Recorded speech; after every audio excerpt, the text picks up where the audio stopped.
کل ہم تھوڑی سی قربانی کی بات کر رہے تھے، تو بعد میں یہ میسج آیا کہ آپ قربانی پہ تھوڑی سی ڈیٹیل بات کریں تاکہ ہمیں پتہ ہو کہ ہم قربانی کیوں کرتے ہیں۔ ہوتا یہ ہے کہ آج کل تھوڑا سا یہ اینیمل رائٹس اور ہیومن رائٹس کی تنظیمیں ان ممالک میں اتنی زیادہ ایکٹیو ہیں کہ وہ ہمارے بچے جو اسکولوں میں جاتے ہیں وہاں پہ چھوٹی عمر میں انہیں یہ بات سکھا دی جاتی ہے کہ بھئی جانور کو نہیں نقصان دینا، اس سے نہیں کاٹنا۔ تو آپ دیکھیں یوزلی بہت سے ہمارے بڑے بچے بھی وہ آلموسٹ ویجیٹیرین ہو چکے ہیں، کیونکہ ان کو یہ ہوتا ہے کہ جانور کو ذبح کیا اور کھایا۔ دیکھیں ہم مسلمان ہیں اور ہمیں اپنے بچوں کو یہ بات ذہن نشین کرانی پڑے گی کہ گوشت جو ہے ہمارے نبی کریم صلی اللہ علیہ وسلم نے کھایا ہے، اور یہ جانور انسان کے فائدے کے لیے پیدا کیے گئے ہیں۔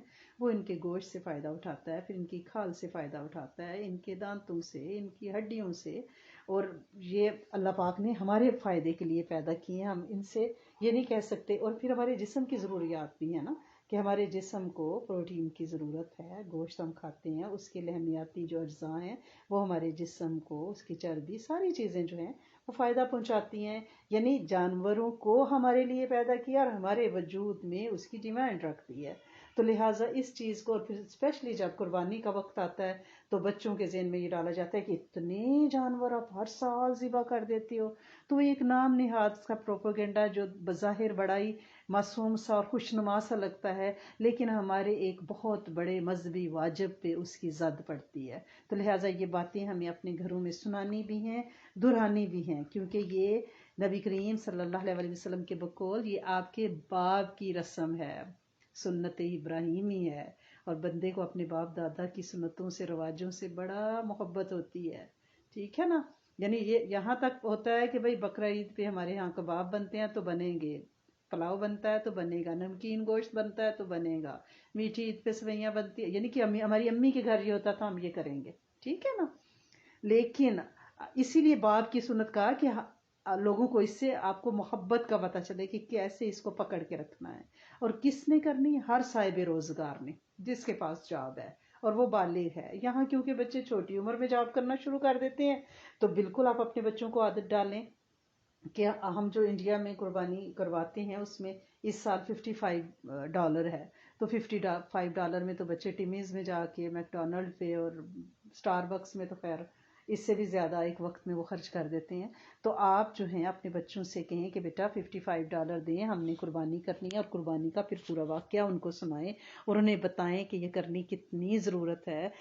کئی لوگوں کو ہم جانتے ہیں جب بات ہو رہی ہوتی ہے محفل میں، اچھے خاصے وہ صاحب علم لگتے ہیں، ذی ہوش لگتے ہیں، لیکن جب وہ بات کرتے ہیں تو وہ کہتے ہیں کہ نہیں نہیں وہ پیسے تو ہم کسی غریب کو دے دیں۔ یہ غریب کو دینے سے یا صدقہ کر دینے سے اتنی رقم قربانی کا واجب ادا نہیں ہوگا۔ قربانی جانور کو ہی ذبح کرنی ہے، اور یہ بات ہمیں ذہن نشین کرنی ہے، اور اپنے بچوں کو اسپیشلی، تاکہ ان کو وہ کسی برین واشنگ میں نہ آئیں، انہیں پتہ ہو کہ سال میں ایک بار سنت ابراہیمی انہوں نے یہ پوری کرنی ہے۔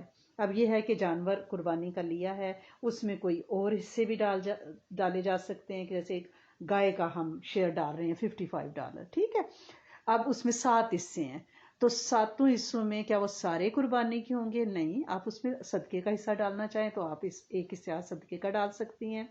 آپ ایک حصہ جو ہے عقیقہ، اگر بچپن میں نہیں ہوا، کیونکہ ہمیں تو نہیں پتا، پرانے زمانے میں ماں باپ کے پاس اتنی گنجائش بھی نہیں ہوتی تھی، بچوں کی تعداد بھی زیادہ ہوتی تھی، ایک کمانے والا ہوتا تھا، اور بیٹیوں کے عقیقوں کا تو رواج ہی نہیں تھا، ٹھیک ہے نا۔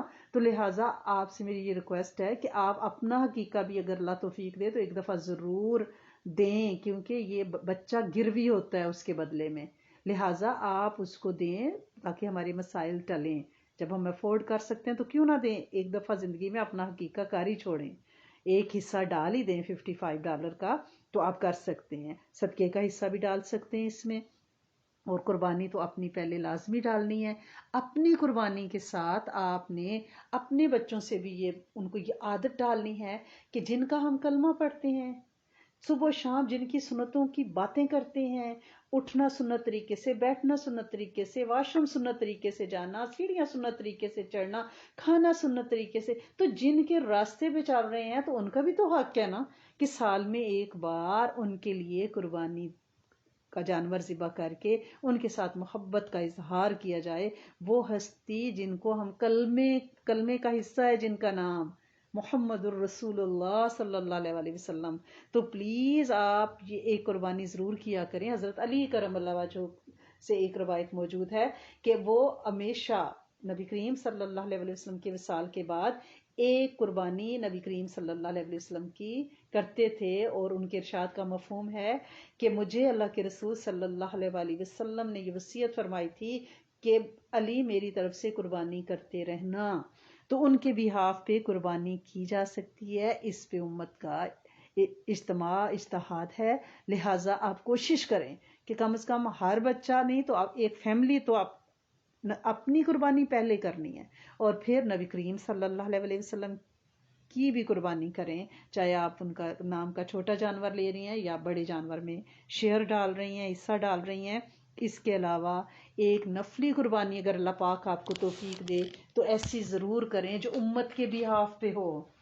آپ اپنی طرف سے ایک نفلی، ایک تو فرض قربانی واجب قربانی کریں گے نا، ایک نفلی حصہ ڈالیں قربانی کا کہ اللہ کریم اس کا ثواب، اس نفلی قربانی کا ثواب میں امت کو ہدیہ کرتی ہوں، پوری امت کو، کیونکہ نبی کریم صلی اللہ علیہ وسلم امت کے بہاف پہ قربانی کیا کرتے تھے. اور ہمیں بھی، کیونکہ جتنے امت کے جتنے افراد ہیں نا وہ سارے تو افورڈ نہیں کر سکتے نا. کسی کو اس کی اہمیت نہیں پتا، کسی کے پاس مال نہیں ہے، کسی کے پاس استطاعت جانور کچھ نہیں ہے، تو پھر کیا کوئی مجبوری ہو سکتی ہے. تو آپ امت کے بہاف میں کریں. جب آپ امت کے کمزور طبقے کی طرف سے کوئی عمل کرتی ہیں تو اس پہ اللہ کی رحمتیں نازل ہوتی ہیں. اور آپ کو پتا ہے نا کہ وہ جتنی بھی دعائیں جس میں امت کا تذکرہ ہے نا، اللہم اغفر لی والی والدیہ وللمؤمنین والمؤمنات والمسلمین والمسلمات، اس پہ اللہ پاک بندے کو ولایت عطا فرما دیتے ہیں. اس دعا کی وجہ سے اللہ پاک امت کو رزق تقسیم کرتے ہیں اور اس بندے کو اس کا ذریعہ بنا لیتے ہیں. اور جتنے امت کے افراد ہیں ان سب کی تعداد کے مطابق بندے کو اجر ملتا ہے. تو یہ ایک اتنا بڑا عمل ہے کہ سال میں ایک بار ہم امت کے بہاف پہ قربانی کر دیں تو کیا ہی اچھا ہو. اب اکثر یہ اس پہ سوال پوچھا جاتا ہے کہ ویسے تو ہر فرد جو صاحب روزگار بالغ ہے، ہوش مند ہے، اس کے لیے اس کی ایک قربانی ایک بندے کے لیے، ہم یہ نہیں کہہ سکتے کہ اس پورے ٹبر اور فیملی کی طرف سے ایک قربانی ہے. نہیں، جتنے افراد کماتے ہیں وہ سب اپنی قربانی کریں، اپنے بچوں کی طرف سے بھی دیں، کیونکہ ان کا صدقہ ہو جائے گا، ان کی بلائیں ٹلیں گی، سارا سال وہ صحت، عافیت، سلامتی، جادو جنات، رکاوٹوں، بندشوں سے بچے رہیں گے. تو یہ تو سال میں ایک بار چانس آتا ہے نا. تو پوچھا جاتا ہے تو پھر امت کی طرف سے ایک قربانی کیسے ہو سکتی ہے؟ تو اس کا پھر میں کلیئر کر دوں، وہ آپ نفلی قربانی کا حصہ ڈالیں گے امت کے بہاف پہ، اور اس کا اجر امت پہ تقسیم کیا جائے گا. وہ آپ کی طرف سے نفلی قربانی ہوگی ایک ایکسٹرا، اس کا اجر پوری امت کو تقسیم کیا جائے گا. ٹھیک ہے نا؟ اور اس کو آپ پوری امت کو ہدیہ کریں گے. اب قربانی آپ اپنے بچوں کو کیسے بتائیں گی کہ قربانی کیا ہے؟ آپ کو اس کا تھوڑا سا بیک گراؤنڈ مختصراً پتہ ہونا چاہیے. آج شاید میں تھوڑا سا آپ کا ٹائم زیادہ لے لوں، شاید نہ بھی لوں، کیونکہ میں چاہتی ہوں کہ آپ کو وہ واقعات دوبارہ میں اس کو ریفریش کروں تھوڑا سا مختصراً، تاکہ آپ جب اپنے بچوں سے، اپنے میاں سے، اپنے بہن بھائیوں، دوستوں، احباب سے یہ بات شیئر کریں تو آپ کے پاس وہ ایک خاکہ ہو، آؤٹ لائن بنی ہوئی ہو. حضرت ابراہیم علیہ السلام خلیل اللہ ہیں، ٹھیک ہے نا؟ انہوں نے خواب میں دیکھا کہ میں اپنے بیٹے کو ذبح کر رہا ہوں. اور نبیوں کے خواب تو سچے ہوتے ہیں، اللہ تعالیٰ کی طرف سے ہوتے ہیں، اور یہ حکم ہے، حکم کے مطابق خواب تھا. انہوں نے اپنا یہ خواب انہوں نے روایات میں ہے کہ بار بار دیکھا، تو انہوں نے اپنے بیٹے کو یہ خواب سنایا. سورۃ صفات میں یہ پورا واقعہ موجود ہے، قرآن میں مختلف جگہوں پہ بھی ہے. تو بیٹے نے کیا کہا کہ ابا جان، آپ کو جو حکم ہوا ہے اس پہ عمل کر لیں، آپ انشاءاللہ مجھے صابر پائیں گے. یعنی خواب آپ کا حکم ہے اللہ کا، آپ اسے پورا کریں. حضرت ابراہیم اپنے بیٹے حضرت اسماعیل علیہ السلام کو مکہ سے لے کر مینا کی طرف چلے، ٹھیک ہے نا؟ اور نیت یہ کر لی، چھری بھی لے لی کہ میں اپنے بیٹے کو ذبح کروں گا. اب مینا جو ہے وہ مکہ سے کتنے فاصلے پہ ہے؟ 3 میل کے فاصلے پہ ہے نا، 2 پہاڑوں کے درمیان ایک بہت لمبا سا میدان ہے. جو لوگ بھی حج کیے ہوئے ہیں ان کو اندازہ ہے. جب مینا میں داخل ہونے لگے تو ان کے بیٹے کو شیطان بہکانے لگا. حضرت ابراہیم علیہ السلام کو پتہ چلا، ظاہر نبی تھے، اور شیطان کو اللہ اکبر کہہ کر 7 پتھر کنکریاں ماری، جس کی وجہ سے وہ زمین کے اندر دھنس گیا. دونوں باپ بیٹے آگے چل پڑے تو زمین نے شیطان کو چھوڑ دیا. کچھ دور گئے تھے، شیطان پھر بہکانے لگا کہ آپ کے والد تو بوڑھے ہیں، ایسے ہی آپ کو دیکھو ذبح کرنے لگے ہیں، باتوں میں لگانے لگا. تو حضرت اسماعیل علیہ السلام بھی تو نبی تھے نا، کیسے بہکاوے میں آتے. تو بہرحال حضرت ابراہیم علیہ السلام نے پھر اس سے اللہ اکبر کہہ کر 7 کنکریاں ماری، پھر وہ زمین میں دھنس گیا. یہ دونوں باپ بیٹا دونوں نیک روئیں آگے بڑھے، پھر زمین نے شیطان کو چھوڑ دیا، پھر آ کر ورگلانے کی کوشش کرنے لگا. حضرت ابراہیم علیہ السلام نے پھر اس سے اللہ اکبر کہہ کر 7 کنکریاں ماری، وہ زمین میں دھس گیا. اس کے بعد آپ آگے بڑھے، حضرت ابراہیم علیہ السلام نے اپنے بیٹے کی پیشانی کو پکڑا اور زمین پہ منہ کے بل لٹایا. ابھی ذبح نہیں کرنے پائے تھے کہ اللہ کی طرف سے صدا آئی، یا ابراہیم قد صدقت الرؤیا، اے ابراہیم تو نے اپنا خواب سچا کر دیا. پھر اللہ پاک نے ایک مینڈا بھیجا جنت سے، جسے اپنے بیٹے کی جانب سے حضرت ابراہیم علیہ السلام نے ذبح کر دیا. اور پھر اللہ پاک نے سورۃ صفات میں اور تفسیر روح المانی میں ساری تفاسیر میں یہ واقعہ تفصیل سے ہے. فدائینہ بذبح عظیم، وہ ذبح عظیم ہو گیا. آپ کو یعنی ذبح تو مینڈا ہوا لیکن قربانی بیٹے کی کا اجر ملا، کیونکہ دونوں باپ بیٹا دل و جان سے نکلے تھے نا. اور اللہ کی نظر تو نیتوں پہ ہوتی ہے. بیٹے کو پیشانی کے بل لٹا بھی دیا، بیٹا خوشی سے لیٹ بھی گیا، کوئی کسر نہیں انہوں نے چھوڑی. اللہ پاک نے ان دونوں کی سچی نیت دیکھی. یہ واقعہ ہے قربانی کی ابتدا. اور جو حج ہم کرنے جاتے ہیں، جو کنکریاں مارتے ہیں، سٹوننگ کرتے ہیں، یہ بھی اسی واقعے سے تعلق ہے کہ انہیں 3 جگہوں پہ کنکریاں مارتے ہیں. گویا اللہ پاک کو اپنے نبی کی ادا اتنی پسند آئی کہ کنکریاں مارنے کو قیامت تک مومن کا جو زندگی میں ایک بار فرض حج ہے اس کا حصہ بنا دیا. اور ہر سال بیٹے کا اس طرح منہ کے بل لٹانے کو اور قربانی کی نیت کرنے کو قیامت تک وہ بنا دیا کہ ہر مومن وہ ادا کرے گا. یعنی یہ ادا میرے رب سونے کو کتنی بھا گئی. اور وہ جو شیطان کو جہاں دھنسا تھا نا 3 جگہوں پہ زمین کے اندر، وہ جگہ وہی نشان ہے جہاں پہ اب وہ مینار سے بنائے ہوئے ہیں نا. اور قربانی کے جانور پھر اس حج کے بعد قربانی کی جاتی ہے. اب امت محمدیہ صلی اللہ علیہ وآلہ وسلم کے لیے قربانی مشروع ہے. ہر صاحب حیثیت پر قربانی واجب ہے. اگر کسی میں اتنی حیثیت نہیں کہ قربانی کرے، تب بھی علماء لکھتے ہیں کہ اسے ثواب مل جاتا ہے کہ اگر وہ ان دنوں میں اپنے ناخن بال نہ کاٹے، حاجیوں اور قربانی کرنے والوں کے ساتھ شامل ہو جائے اس عمل میں، تو اس سے بھی پورا ثواب ملتا ہے، حالانکہ اس نے تو قربانی نہیں کی. اب حضرت بی بی عائشہ صدیقہ فرماتی ہیں کہ نبی کریم صلی اللہ علیہ وسلم نے فرمایا، بقرہ عید کی 10 تاریخ یعنی 10ویں ذی الحج کو کوئی نیک عمل اللہ تعالیٰ کے نزدیک قربانی کے خون بہانے سے بڑھ کے محبوب اور پسندیدہ نہیں. قیامت کے دن قربانی والا جانور اپنے بالوں، سینگوں، کھروں کو لے کر آئے گا. یعنی عظیم ثواب کا اس کا ایک ایک وہ پارٹ باڈی کا جسے ہم فالتو سمجھ رہے ہیں، یعنی بال، سینگ، کھر پھینک دیے جاتے ہیں، وہ ان سمیت آئے گا. اور پھر فرمایا کہ قربانی کا خون زمین پر گرنے سے پہلے اللہ تعالیٰ کے نزدیک شرف قبولیت حاصل کر لیتا ہے. تم خوش دلی سے قربانی کیا کرو، یہ ترمذی شریف میں ہے. حضرت ابن عباس رضی اللہ تعالیٰ عنہما سے روایت ہے کہ نبی کریم صلی اللہ علیہ وسلم نے بقر عید کے دن فرمایا کہ آج کے دن کوئی شخص قربانی سے بہتر عمل نہیں کر سکتا الا یہ کہ وہ صلہ رحمی کرے، تو وہ بھی واجب قربانی کا بدلہ نہیں ہے. یہ طبرانی شریف میں ہے. پھر ایک اور روایت میں آپ کو سناتی ہوں، حضرت علی کرم اللہ وجہہ سے ہے کہ نبی کریم صلی اللہ علیہ وسلم نے ارشاد فرمایا، اے فاطمہ رضی اللہ تعالیٰ عنہ، جاؤ اپنی قربانی کے جانور پر حاضری دو. جب قربانی کے لیے جانور لائے نا تو بی بی فاطمہ تو زہرا سے فرمایا کہ اے فاطمہ جاؤ اپنی قربانی پر حاضری دو، کیونکہ اس کے خون سے جو ہی پہلا قطرہ گرے گا تمہارے سارے گناہ معاف ہو جائیں گے. اور وہ جانور قیامت کے دن اپنے خون اور گوشت کے ساتھ لایا جائے گا، پھر اسے 70 گنا بھاری کر کے تمہارے نامہ اعمال میں رکھا جائے گا. دیکھیں اگر 30 کلو گوشت ہے تو وہ 70 ٹائم اللہ پاک بے شمار بڑھا کر ہمارے نامہ اعمال میں ڈالیں گے. اس دن تو ہمیں ایک ایک ذرے کی نیکی کی ضرورت ہوگی. حضرت ابو سعید رضی اللہ تعالیٰ عنہ نے جب یہ فضیلت سنی تو فوراً بولے اور عرض کیا یا رسول اللہ صلی اللہ علیہ وسلم، کیا یہ فضیلت عظیمہ صرف آل محمد صلی اللہ علیہ وسلم کے ساتھ ہے؟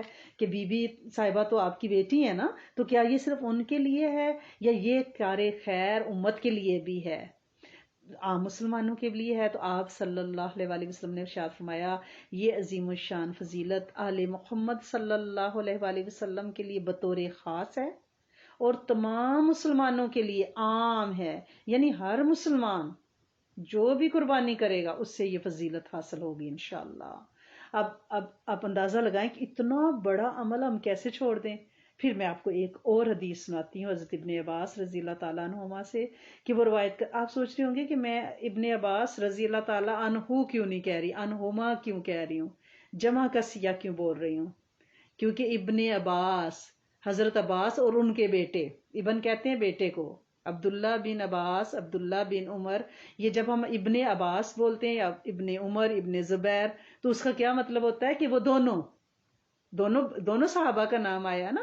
تو اس لیے میں جمع کا سیاق بول رہی ہوں انہما، کہ ان دونوں سے اللہ راضی ہو جائیں. حضرت ابن عباس رضی اللہ تعالیٰ عنہما سے روایت ہے کہ سرکار دو عالم صلی اللہ علیہ وسلم نے ارشاد فرمایا عید کے دن قربانی کا جانور خریدنے کے لیے پیسے خرچ کرنا اللہ کے یہاں اور چیزوں میں خرچ کرنے سے زیادہ افضل ہے. یعنی 10 ذی الحج کو بہترین خرچہ، بہترین عمل قربانی کرنا ہے. حضرت زید بن ارقم رضی اللہ تعالیٰ عنہ فرماتے ہیں کہ صحابہ اکرام نے عرض کیا یا رسول اللہ، یہ صلی اللہ علیہ وسلم، یہ قربانی کیا ہے؟ آپ نے فرمایا یہ تمہارے باپ ابراہیم علیہ السلام کی سنت ہے. انہوں نے عرض کیا یا رسول اللہ صلی اللہ علیہ وسلم، اس میں ہمارا کیا فائدہ ہے؟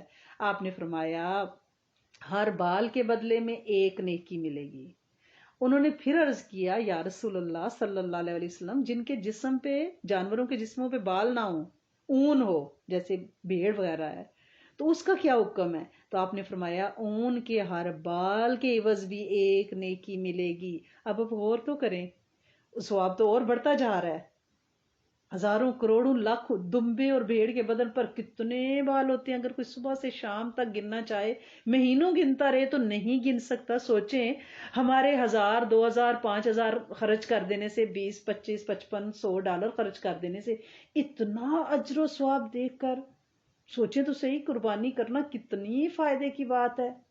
اور واجب بھی اب کریں، نفلی قربانیاں بھی کریں، صدقے کا حصہ بھی اپنے بچوں کی طرف سے صدقے بھی دیں تاکہ ان کی پریشانیاں دور ہوں. پورا سال مالی فراغی رہے گی اور محبت کتنی بڑھے گی. کتنے لوگ گوشت کھائیں گے، اسپیشلی انڈیا جیسے ملک میں جہاں کہ گائے کو ذبح کرنے کا سوچا نہیں جا سکتا. پورا سال وہاں لوگوں کو، مسلمانوں کو گوشت کھانا نصیب نہیں ہوتا.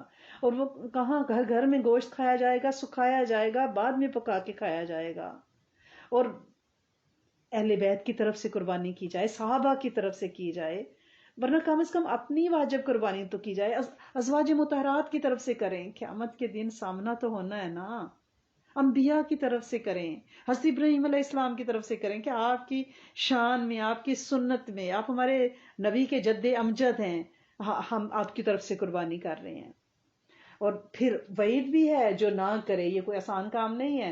حضرت ابو ہریرہ رضی اللہ تعالیٰ عنہ سے روایت ہے، وہ فرماتے ہیں کہ نبی کریم صلی اللہ علیہ وسلم نے ارشاد فرمایا جس شخص میں قربانی کرنے کی استطاعت ہو، یعنی وہ افورڈ کر سکتا ہو، پھر بھی قربانی نہ کرے تو ایسا آدمی ہماری عیدگاہ کے قریب نہ آئے. اسے پھر عیدگاہ میں آنے کی اجازت نہیں ہے. کہ جو لوگ مالی قربانی تو افورڈیبلٹی تو رکھتے ہیں لیکن وہ اس رحمت سے محروم ہو جاتے ہیں اور وہ کہتے ہیں کہ جی نہیں، بخل سے کام لیتے ہیں، یا کوئی بھی ان کی ریزن ہے، یا اس کو امپورٹنٹ نہیں سمجھتے، یا گھر کے 6 افراد ہیں، 5 افراد ہیں اور ایک بندہ ابا جی قربانی کر رہے ہیں اور کہتے ہیں پوری ٹبر کی طرف سے. ایسا نہیں ہوتا. جتنے لوگ کما رہے ہیں اور جیسے بیٹے ہیں، ان کی شادیاں ہوئی ہیں، بہوؤں کے پاس اتنا سونے چاندی زیور ہے، اور لیکن قربانی ایک ہوتی ہے اور سمجھنا سب کی طرف سے واجب ادا ہو گیا ہے، جبکہ افورڈ کر سکتے ہیں. یعنی ہر وہ شخص جس کے پاس 7.5 تولے سونا 52 تولے چاندی یا اتنی قیمت کا کچھ اور میٹیریل ہے، اسے قربانی کرنی ہے. وہی جو زکوٰۃ کرنے والے پہ جو واجب ہے نا، وہی انہوں نے بتائی ہے تاریخ. اور یہ کب کرنی چاہیے قربانی؟ یعنی کہ بندے کے پاس اگر پیسے نہیں ہیں زکوٰۃ کے لیے، تو یہ نا کہ آپ کے پاس پورا سال، جیسے $10,000 ہے، آپ کے پاس پورا سال پڑا رہا، اب اس پہ آپ کی زکوٰۃ واجب ہے 2.5%. لیکن قربانی کے لیے ایسا نہیں ہے.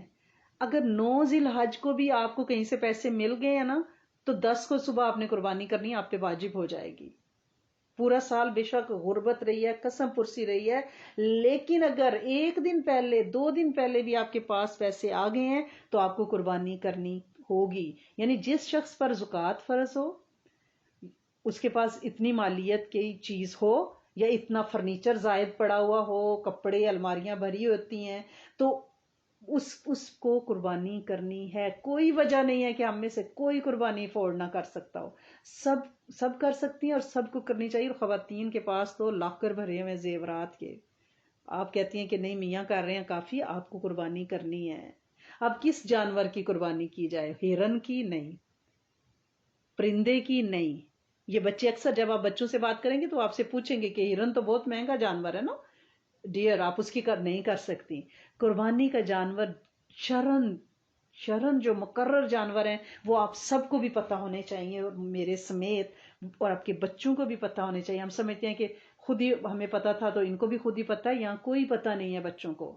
وہ چاہے تو خدا نہ خواستہ کچھ عرصے بعد کہیں کہ چلو مرغی کی قربانی کر لیتے ہیں. یہ چیزیں بتانی پڑیں گی، بچوں کو دہرانی پڑیں گی.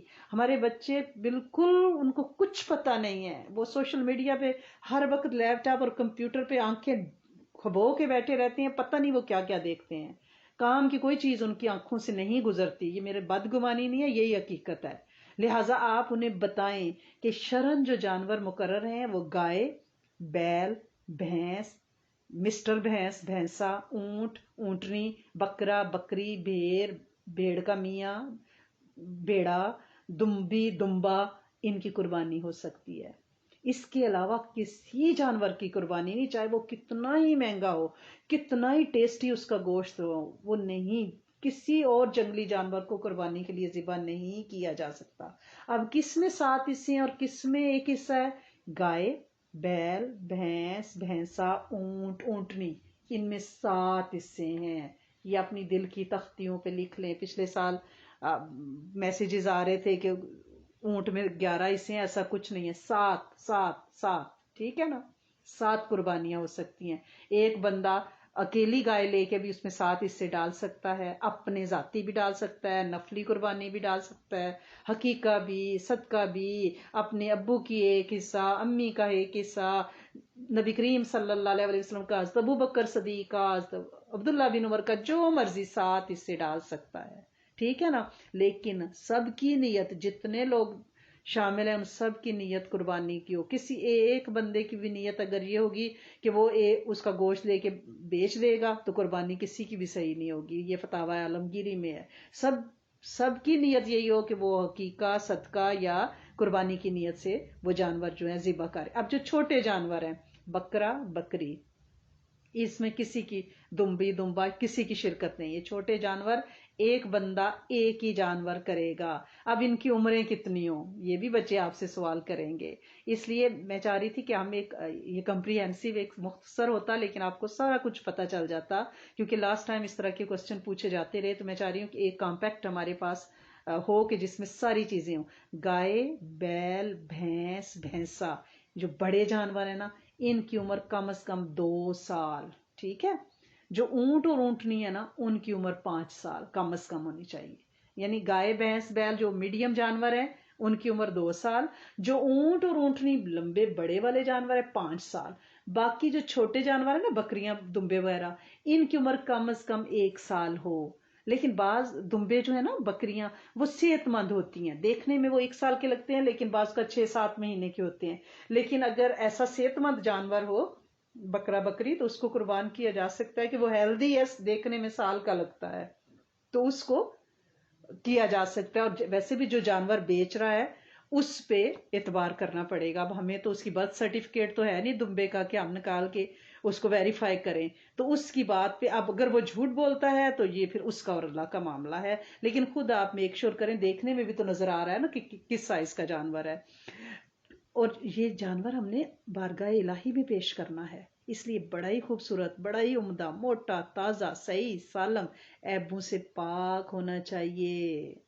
حضرت علی کرم اللہ وجہ کا ارشاد ہے کہ نبی کریم صلی اللہ علیہ وسلم نے ہمیں حکم دیا کہ قربانی کے جانور کے آنکھ کان خوب اچھی طرح دیکھ لیں، ایسے جانور کی قربانی نہ کریں جس کے کان کا پچھلا یا اگلا حصہ کٹا ہوا ہو، نہ ایسے جانور کی قربانی کریں جس کا کان چیرا ہوا ہو، جس کے کان میں سراغ ہو، یعنی بے عیب جانور ہو، یہ ترمذی شریف میں روایت ہے، ایسے لنگڑا کانا، بیمار، کمزور، دبلا ایسا جانور نہ ہو، کیونکہ اللہ کی بارگاہ میں پیش کرنا ہے نا، گری پڑی بے حیثیت چیز تو نہیں نا، وہ تو ناشکری سمجھی جائے گی نا، ہمیں کوئی گری پڑی چیز دے تو ہمیں انسلٹ لگتی ہے، تو وہ تو رب ذوالجلال ہے، ٹھیک ہے نا، وہ اس کے پیر درست ہونے چاہیے، کان ناک سب، یعنی اس کو ٹٹول کے دیکھنا چاہیے۔ اب جو ہم یہاں بیٹھ کے قربانی کر رہے ہیں تو ہمارے بیہاف پہ جو یہ ذمہ داری ادا کر رہے ہیں، اللہ پاک ان کی زندگی میں برکت ڈالے اور ان کے علم کو بڑھائے اور انہیں اجر عظیم عطا فرمائے، تو انہیں یہ چیزیں مکمل طور پہ دیکھنی ہے، ورنہ وہ ذمہ دار ہیں، کیونکہ ہم تو پردیس میں بیٹھے ہوئے ہیں نا۔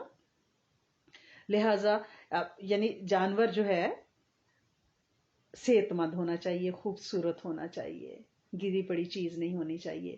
اور کب دینی چاہیے قربانی کا ٹائم کون سا ہے؟ بقرہ عید 10 ذی الحج کو، صبح عید کی نماز کے بعد، کوئی عید کی نماز سے پہلے کہ بعد میں کسائی بزی ہو جاتے ہیں، کوئی کاٹنے والا نہیں ملتا تو ہم فجر کے بعد کاٹ لیتے ہیں، تو وہ قربانی نہیں ہوگی۔ قربانی کب ہے؟ عید کی نماز پڑھ لینے کے بعد، آپ کے لوکل عیدگاہ مسجد میں جو عید کا ٹائم ہے عید نماز کا، اس کے بعد سے لے کر 12 تاریخ کی شام تک، وہ 10 تاریخ ہے نا، گویا 10 کا پورا دن، 11 کا پورا دن اور 12 کی سورج غروب ہونے تک قربانی کا وقت ہے، چاہے جس دن قربانی کریں، لیکن سب سے فتاوی عالمگیری میں ہے کہ سب سے افضل دن بقرہ عید کا دن ہے، پہلا دن ہے، پھر سیکنڈ نمبر پہ وہ اجر تھوڑا کم ہوتا جائے گا، 11ویں اور پھر 12ویں تاریخ ہے، ٹھیک ہے نا، اور اس سے پہلے آپ قربانی نہیں کر سکتے، اور 10ویں سے 12ویں تک جب جی چاہے قربانی کریں، چاہے وہ دن میں کریں چاہے رات میں کریں، ان راتوں میں بھی کر سکتے ہیں، لیکن رات کو ذبح کرنا اس لیے پہلے زمانے میں اچھا نہیں سمجھا جاتا تھا کہ جانور کی جو کٹ لگتا ہے گردن پہ، رگ کاٹی جاتی ہے، وہ ہو سکتا ہے پراپر نہ کاٹی جائے، لیکن اب تو کیونکہ روشنی کا بہت انتظام ہے، خوب تیز روشنیاں ہیں، لیڈ لائٹس ہیں، ٹیوب لائٹس ہیں، بجلی ہے، تو اب کوئی حرج نہیں ہے، علماء نے اس کی اجازت دی ہے۔ اور اس کی کھال کے بارے میں بھی مسئلہ ہے کہ اس کی کھال کو یوں ہی آپ خیرات کر سکتے ہیں یا اس کو بیچ کے اس کی قیمت ادا کر سکتے ہیں، اور وہ قیمت کہاں دیں؟ ایسے لوگوں کو جن کو آپ زکوٰۃ دے سکتے ہیں، اور جتنے پیسے ملیں سارے کے سارے خیرات کرنے ہیں، یعنی آپ یہ نہیں کر سکتے کہ آپ بعض ایسے مدرسے جمع کرتے ہیں جہاں جو ریزیڈینشل نہیں ہیں، کیونکہ زکوٰۃ اور صدقہ جو ہے وہ ہر اس مدرسے پہ لگے گا جہاں پہ اسٹوڈنٹس جو ہیں وہ رہتے ہوں، کھاتے پیتے رات بسر کرتے ہوں، لیکن ایسے مدرسے جہاں قرآن پڑھنے بچے آتے ہیں اور چلے جاتے ہیں، وہاں آپ للہ میں سے تو خرچ کر سکتے ہو، صدقہ اور زکوٰۃ اور یہ قربانی کی کھالیں ریزیڈینشل انسٹیٹیوشنز کو، ہاسپٹلز کو، فلاحی اداروں کو دی جا سکتی ہیں، ویلفیئر ایسوسیشنز کو، مختلف کلبز اور کمیٹیوں کو جو کہ سرٹیفائیڈ ہوں، جیسے عیدی ویلفیئر ہے، شوکت خانم ہے، وہاں پہ دیے جا سکتے ہیں۔ ایسے نہیں کہ جو بھی دروازے پہ مانگنے آ جائے اس کو کھال اٹھا کے دے دی، ایسا نہیں کر سکتے۔ اور اگر آپ کسی غائب کی طرف سے قربانی کر رہی ہیں، جیسے میں یہاں ہوں، ٹھیک ہے، میری بہن جو ہے وہ پاکستان میں ہے اور میں یہاں اس کی قربانی کا حصہ ڈال دیتی ہوں، تو وہ مجھے اسے بتانا پڑے گا کہ بھئی میں نے آپ کی قربانی ڈالی ہے، ٹھیک ہے، یعنی جس کی قربانی دی جا رہی ہے غائب ہے، وہ اس وقت وہاں موجود نہیں ہے، دوسری جگہ میں ہے، تو انہیں بتانا پڑے گا کہ ہم آپ کی قربانی دے۔ بعض لوگ اپنے شیخ کی طرف سے قربانی ڈال دیتے ہیں، انہیں انفارم کرنا پڑتا ہے کہ ہم نے آپ کا حصہ ڈالا ہے۔ ہاں جو چلے گئے اس دنیا سے، کوئی بھی شیخ یا بزرگ یا ان کے شیخ، ان کی طرف سے آپ کر سکتے ہیں۔ اور اگر قربانی کے دن گزر جائیں، اکثر ہمارے اسٹوڈنٹس 11-12 کو ہمیں میسیجز کرتے ہیں کہ بھائی ہم کیا کریں، ہم تو بھول کے، ہمیں تو پتہ ہی نہیں چلا، حالانکہ ہم اتنا ڈنڈورا پیٹتے ہیں کہ ہم زیقات سے ہی شروع ہو جاتے ہیں کہ بھائی جلدی کر لو قربانی آ گئی، لیکن پھر بھی ہمارے کچھ شہزادے شہزادیاں ہر سال رہ جاتے ہیں، اور پھر ہوتا ہے کہ اب ہم کیا کریں، وہ ہمارے پرس میں پڑے رہے پیسے، وہ انویلپ میں پڑے ہوئے ہیں، تو اب ان کا کیا کریں۔ اگر قربانی کے دن گزر جائیں ناواقفیت کی وجہ سے یا غفلت کی وجہ سے یا کوئی بھی عذر ہو، قربانی نہیں کر سکتے، تو قربانی کی قیمت جو ہے آپ صدقہ کر دیں گی، لیکن قربانی کے 3 دنوں میں آپ یہ نہیں کہہ سکتے کہ آپ وہ پیسے صدقہ کر دیں، ان دنوں میں آپ نے واجب ہی ادا کرنا ہے، ورنہ ہمیشہ گناہ گار رہیں گے۔ یہ ایک مستقل عبادت ہے نا، جیسے نماز پڑھنا، تو ہم کہیں کہ ہم نماز نہیں پڑھتے، ہم روزہ رکھ لیتے ہیں، تو روزہ رکھنے سے نماز تو ادا نہیں ہوتی، یا ہم زکوٰۃ نہیں دیتے ہم حج کر لیتے ہیں، یا حج نہیں کرتے زکوٰۃ دے لیتے ہیں، ایسا تو نہیں ہوتا نا کہ ایک عمل کرنے سے دوسرا ادا ہو جائے۔ بالکل آپ وہ قربانی کے پیسے صدقہ کرنے سے آپ کی قربانی نہیں ہوگی، لیکن کیونکہ آپ کے گھر کوئی ایمرجنسی خدا نخواستہ تھی، یا آپ کے دماغ سے ہی نکل گیا، آپ سے وہ ڈیٹس مس ہو گئی، کیونکہ یہاں پہ تو پتہ ہی نہیں چلتا، پاکستان میں تو عید کی چھٹیاں ہوتی ہیں، انڈیا میں سب کو پتہ چل جاتا ہے، تو وہ پھر آپ خیرات کریں گے، یعنی وہ مجبوری ہے نا، اب آپ کے پاس وہ دن تو واپس نہیں آ سکتے، تو کم از کم آپ کچھ تو کر لیں نا۔ اور قربانی کے جانور کے بارے میں یہ بھی ہے کہ اللہ کے رسول صلی اللہ علیہ وسلم اور صحابہ خود اپنے ہاتھ سے ذبح کرتے تھے، وہ افضل ہے۔ اب تو ہم مچھر نہیں مارتے، ڈر جاتے ہیں کاکروچ کو دیکھ کے، تو قربانی کیا کریں گے؟ ایمان کا لیول اس حد تک ہو چکا ہے کہ اگر بچے کو کہا جائے کہ باپ کا جنازہ پڑھا تو کہتا ہے کہ نہیں، مجھے شیورنگ ہو رہی ہے، حالانکہ اگر وہ سرجن ہو تو باپ کی سرجری تو کر لیتا ہے، لیکن یہ ہمارے اندر کیونکہ یہ رواج میں نہیں رہی چیزیں کہ بیٹا جنازہ پڑھائے، گھر کا مالک یا بیٹے مل کے قربانی کریں، ذبح کریں جانور، تو وہ عجیب چوزے سے سب بن گئے ہیں۔ اللہ ہم ایز اے امت ہم پہ رحم کرے، تو خود اگر ذبح نہیں کرنا جانتے تو دوسرے سے کرا سکتے ہیں، لیکن یہ کہا جاتا ہے کہ قربانی کے جانور پہ حاضری افضل ہے، جس کی قربانی ہے وہ پاس موجود ہو، اگر پردیس میں ہے تو پھر تو ایک ڈفرنٹ سٹوری ہے، لیکن اگر قریب ہے تو اسے اس کے پاس ہونا چاہیے، دعا میں شامل ہونا چاہیے۔ قربانی کے جانور کو چند روز پہلے گھر میں لا کر رکھنا افضل ہے، اسے پالنا، اس کے لاڈ کرنا، اور تیز چھری سے پھر اس کو ذبح کرنا، یعنی اس کے جو مسائل ہیں، تاکہ اور چھری اس کے سامنے نہ رکھنا، پھر اس کے حصے کتنے کرنے ہیں، آپ اس کا پورا گوشت، جیسے کہا جاتا ہے نا کہ فلاں نے فریزر بھر لیے، یہ کر لیا، کوئی گناہ نہیں ہے، کر سکتے ہیں، اگر آپ کو ضرورت ہے، مجبوری ہے تو کر سکتے ہیں، لیکن افضل کیا ہے کہ سارے گوشت کو مکس کیا جائے۔ بعض لوگ کہتے ہیں کہ جی فلاں تو ران بنا لیتے ہیں، فلاں کلیجی کھا لیتے ہیں، تو کوئی بات نہیں، ٹھیک ہے نا، اسے اختیار ہے، چاہے تو سارا گوشت خیرات کرے، چاہے سارا رشتہ داروں میں بانٹے، چاہے سارا خود کھائے، ٹھیک ہے، تو کوئی اس طرح انگلی نہ ایک دوسرے پہ اٹھائیں کہ ان نے تو ران بنائی تھی، دیکھو قربانی کے گوشت مکس نہیں کیا، لیکن افضل یہ ہے کہ مکس کریں، اور پھر اس کے 3 حصے کریں، ایک حصہ رشتہ داروں کے لیے علیحدہ رکھ لیں تاکہ سب تک پہنچے نا، ایک غریبوں کے لیے اور ایک جو ہے وہ اپنے لیے آپ فریز کریں یا جو کچھ کریں۔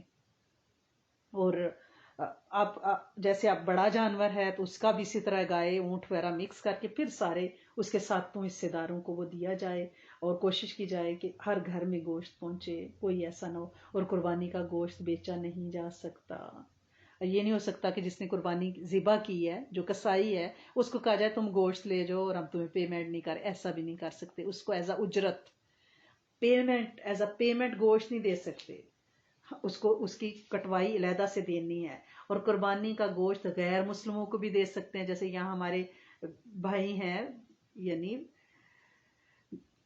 عیسائی، یہودی، ہم سب کے ساتھ رہتے ہیں نا، سکھ، مجوسی، ہندو، تو دے سکتے ہیں آپ ان کو گوشت، اگر وہ کھائیں خوش دلی سے تو ان کو ضرور دے سکتے ہیں، اور مل کے کھائیں، سب کھائیں، انہیں بتائیں کہ یہ ہمارا مذہب ہے۔ اور اگر کھال کوئی گھر رکھنا چاہے، یہ بھی ہوتا ہے نا کہ جانور بکری ذبح کی ہے، بھائی ہم اس کا جائے نماز بنانا چاہتے ہیں تو استعمال کی جا سکتی ہے۔ پہلے زمانے میں تو کتابوں پہ جلد کی جاتی تھی، مشکیزیں بنائے جاتے تھے، پانی نکالنے والی ڈول، بالٹیاں، دسترخوان، جرابیں، جوتے بنائے جاتے تھے، تو جائز ہے، اور اگر آپ اتنا صدقہ کر دیں اس کی قیمت کا تو اور اچھا ہو جائے گا، ٹھیک ہے نا۔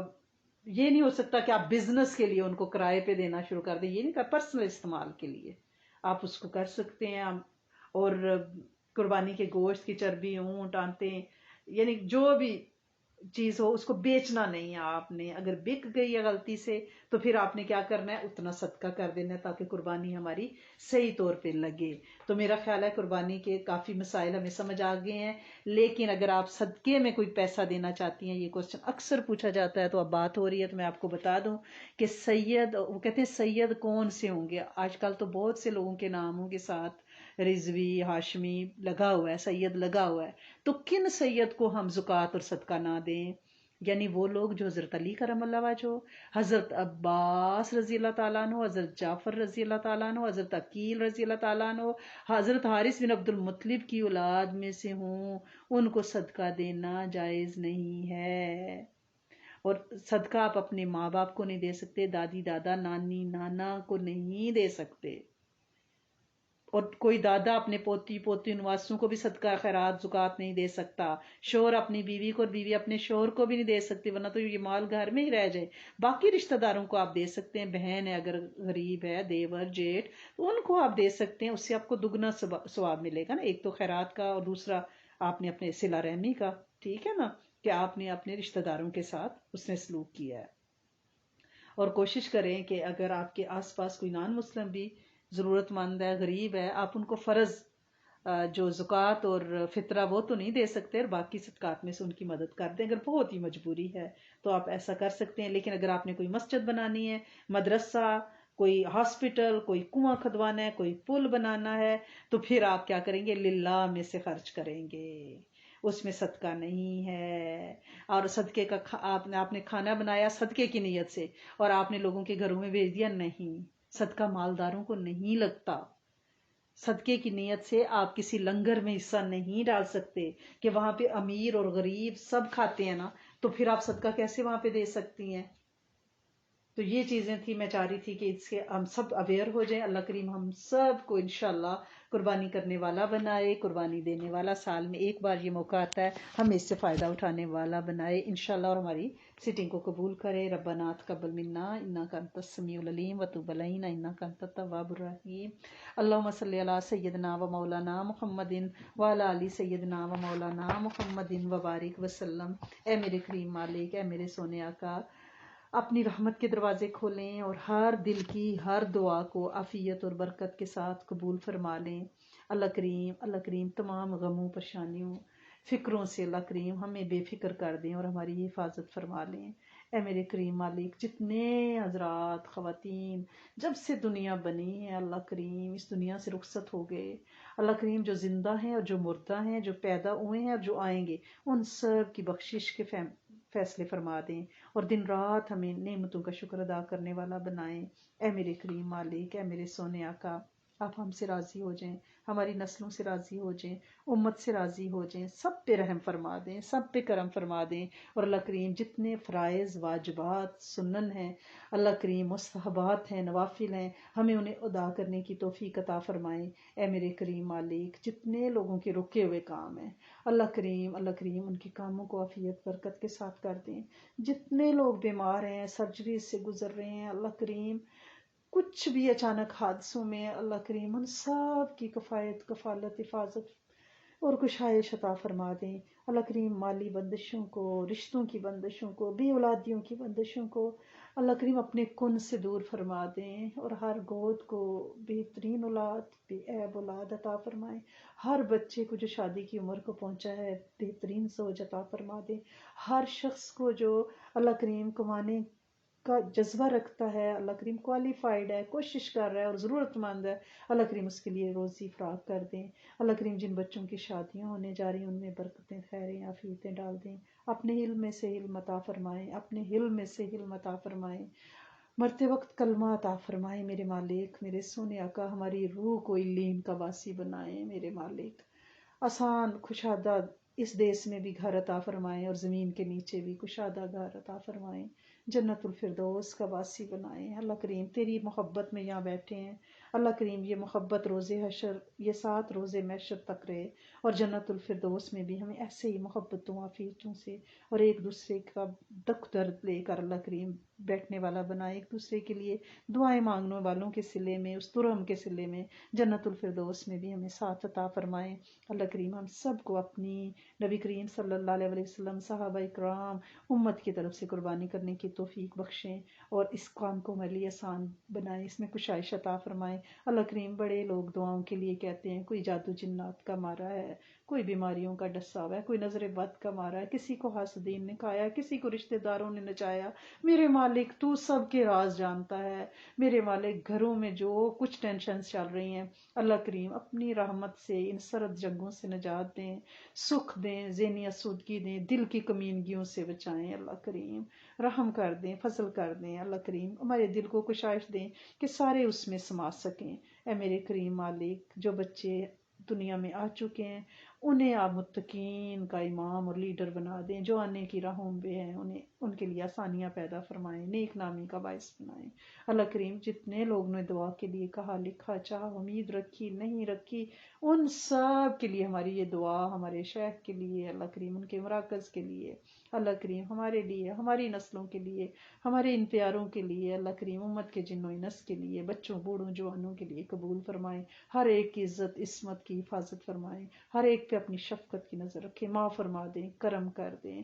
اے میرے کریم مالک، بن مانگے وہ ساری خیر عطا فرمائیں جو آپ صلی اللہ علیہ وآلہ وسلم نے چاہیں، ان سارے شرور سے نجات عطا فرمائیں جن سے آپ صلی اللہ علیہ وآلہ وسلم نے